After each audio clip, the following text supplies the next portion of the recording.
Hello, assalamu alaikum, welcome back to my YouTube channel.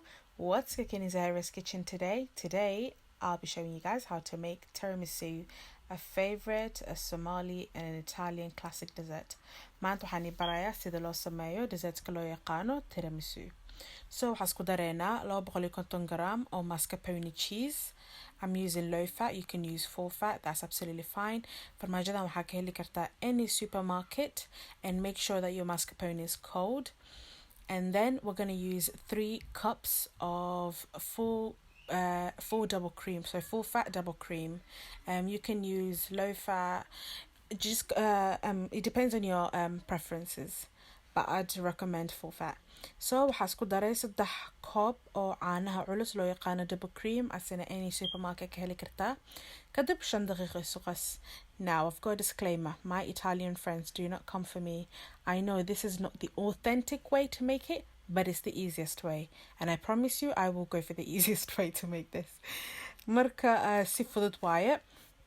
tiramisu saarata u samaysan kartaa. Dad waxay ku darsadaan ukun, dad waxay ku darsadaan I think ukun bas dadka oo muslimka ahayna waxay ku darsadaan qamri, laakiin anaga waxaas isticmaalayno. Marka sida ugu fudud sameey, marka dareemaysa kareemka inuu soo adkaaday, waxaa ku daraysaa 1 qaando of vanilla flavoring. Now that you feel that the cream is thickening, you can add 1 tablespoon of vanilla flavor.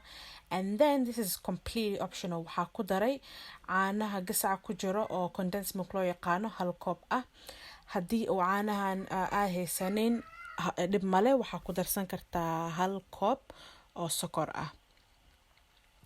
Isku mid kale waaye. And then si fiican markaas isku qas, and then just whip that all up. So as I said, if you don't have condensed milk with you, that's fine. Just add 1 cup of sugar or as much sugar as you want, depending on your preference, because we're going to use coffee. And for the people that do not like coffee, I think you might want to add more sugar. Again, depends on your preferences, but I like it like this. So, and then just whip that up until you have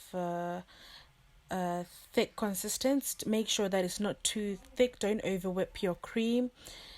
Just when you've formed, you see those peaks right there? Yeah, and that's when you realize that, okay, that's perfect.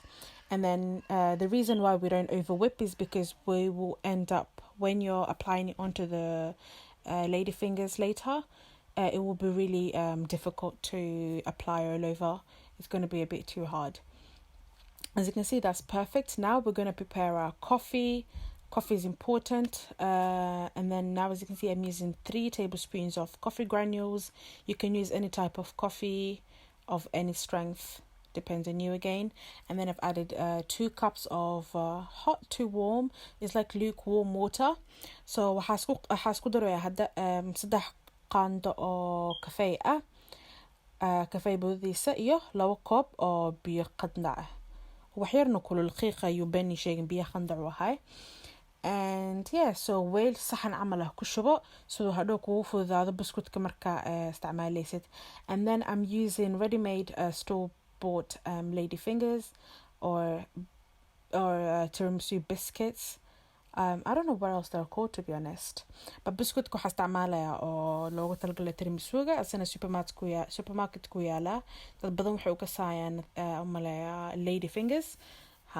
Or you can find in any local store. Like I think everywhere stocks it. And then slowly dip your biscuits in there and until it soaks up the coffee. Do not leave it in for too long. Biscuitka ku dhex dhaafina dika loo kugu jajabaya.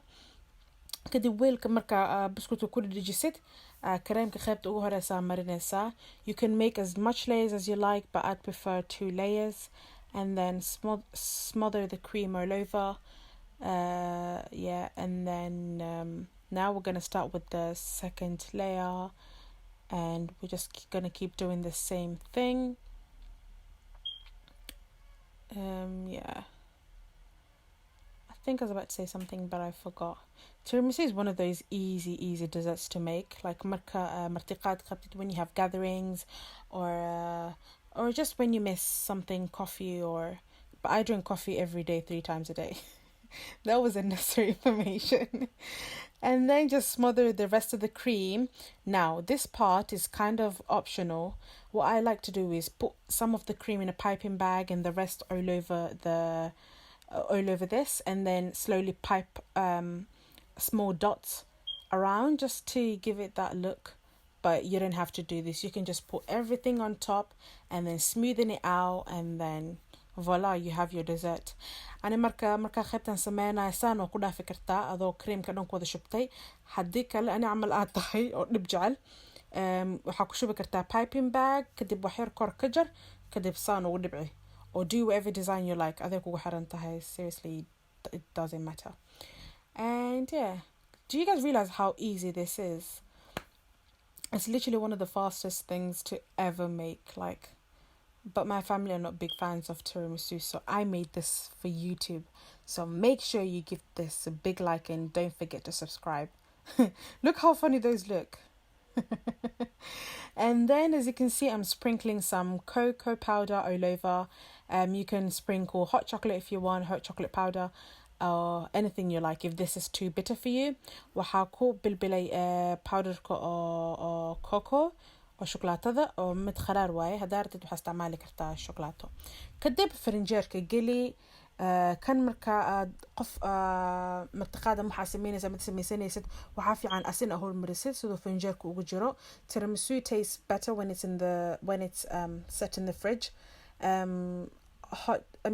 Room temperature, I didn't mean to say hot. Room temperature tiramisus do not taste as nice as the ones that were in the fridge. So make sure that it's in the fridge. And then now, as you can see, I'm showing you guys a little presentation. You don't have to do this, but if you want, you can. And yeah, all I had to do was just take a spoon and just sprinkle all over. And thank you for watching. I hope you kind of got an idea of how to make simple tiramisu.